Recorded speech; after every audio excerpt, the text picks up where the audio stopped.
ஆட்சி அமைப்பன்றாரு, எப்படி பாக்குறீங்க? வீழ்த்தெடுங்கிற ஒரே நோக்கத்தோட தமிழ்நாட்டு மக்களின் ஒத்துழைப்பை நிறைவேற்றுகின்ற விதமாக அமித்ஷா அவர்கள்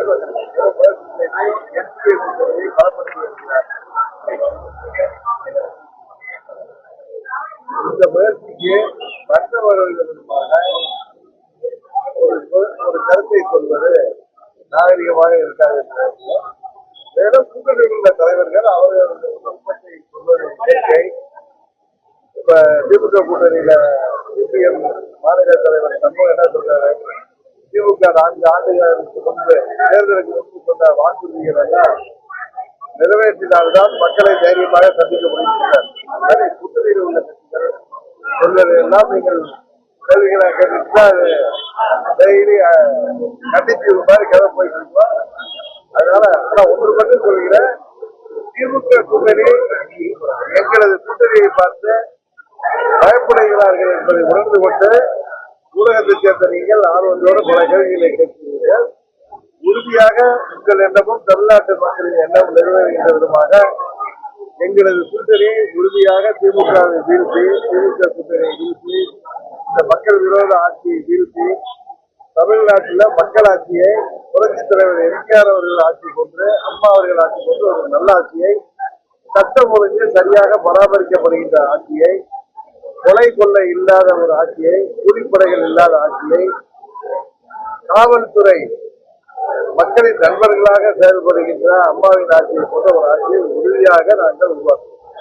என்டிஏ கூட்டணியில் நீங்க இருக்கிறீங்களா சார்? தமிழ்நாட்டை பொறுத்தவரைக்கும் தயவு செய்து திரு நயினா நாகேந்திரன் அவர்கிட்ட கேட்டாலும் தெரியாது.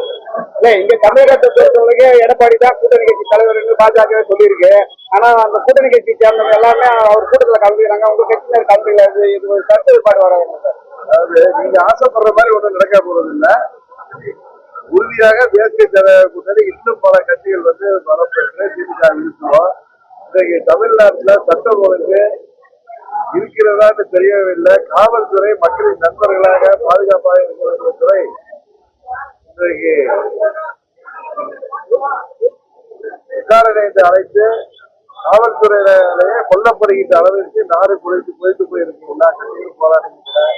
ஒரு ஆண்டுக்கு முன்பு இதே கள்ளக்குறிச்சியில அந்த கள்ளச்சாராய மரணங்கள் மக்களை எவ்வளவு மாற்றி வளைக்கிறது. இன்றைக்கு தமிழ்நாடு முழுவதும் போதை மருந்து கலாச்சாரம் கிடைக்கிறது.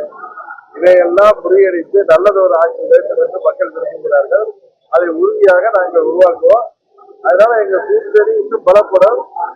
நீங்கள் என்ன கேள்வி கேட்டாலும் எனது பதில், எங்களது கூட்டணி ஒற்றுமையுடன் செயல்பட்டு இன்னும் பலப்பட்டு திமுகவை வீழ்த்துகின்ற கூட்டணியாக செயல்படுகிறோம். விஜய் வருவாரா சார்? உங்க கூட்டணி விஜய் வர வாய்ப்பு இருக்கா சார்? உங்க கூட்டணி விஜய் வர வாய்ப்பு இருக்கா சார்? அதாவது நான் யூகத்துக்குலாம் பதில் சொல்ல முடியாது. திமுக என்கிற தீய சக்தியை வீழ்த்த வேண்டும் என்று நினைக்கிற கட்சிகள் எல்லாம் எங்கள் கூட்டணிக்கு உறுதியாக வருவார்கள். சார், விஜய் 24 பேர் லாக்அப் டெஸ்ட் ஆயிருக்காங்க. அஜித்குமாருக்கு என்ன செஞ்சிருக்கிறாரோ அதே போட்டு முதலமைச்சர் செய்யணும் அப்படின்னு சொல்லி வலியுறுத்துறாரு. எந்த இடத்துல ஒவ்வொரு கட்சிகளும் ஒரு நாள் வலியுறுத்துவாங்க. தமிழ்நாட்டில் இது போல லாக்அப் மரணங்கள் இனி நடக்கக்கூடாது என்பதுதான் எல்லோருடைய விருப்பமும். காவல்துறை மக்களின் நண்பர்களாக பாதுகாவலர்கள் செயல்பட வேண்டும் என்பதுதான் எல்லோருடைய விருப்பம். இந்த ஆட்சி இருக்கின்ற சொந்த காலத்திலாவது தமிழ்நாட்டில் சட்டம் ஒழுங்கு பராமரிக்கின்ற வேலையை முதலமைச்சர் செய்ய வேண்டும். இந்த நேரத்தில் நான் உங்கள் மூலம் கேட்டுக்கொள்வோம். இதுபோன்ற செய்திகளை மேலும் தெரிந்து கொள்ள எங்களது யூடியூப், ஃபேஸ்புக் மற்றும் ட்விட்டர் ஆப்களை சப்ஸ்கிரைப் செய்யவும்.